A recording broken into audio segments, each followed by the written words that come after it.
शेतकरी संघटनेच्या कार्यकर्त्यावर अरविंद म्हात्रेवर जी खोट्या गुन्ह्याची सत्ताधारी पक्षाने जी कारवाई केली त्याच्याबद्दल आम्ही सगळे आमचे संघटना आणि काही आमचे नातेवाईक वगैरे याचा निषेध म्हणून आम्ही इथे पत्रकारांसमोर बोलतोय।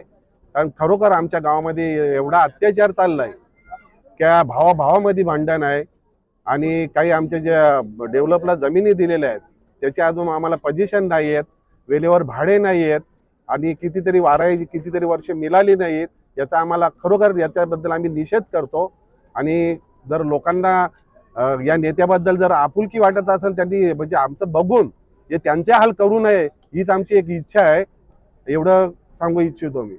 त्यांच्याकडून आम्हाला नेहमीच मार्गदर्शन आणि सहकार्य मिळत आहे, म्हणून तर आम्ही आमचा शेतकरी संघटनेचा पूर्ण पाठिंबा आहे हे आम्ही सगळ्यांसमोर जाहीर करतो। याच्यात म्हणजे आम्ही सतत बालेमामांच्या मागेच राहणार आणि आमच्या परीने आम्ही प्रचार चालूच ठेवणार आहे। पण काही आमच्या कार्यकर्त्यांना अशी खबर मिळाली आहे की अजून 4-5 जणांवर गुन्हे दाखल होणार आहेत, एवढी म्हणजे त्यांनी आम्हाला ही भीती घातली आहे।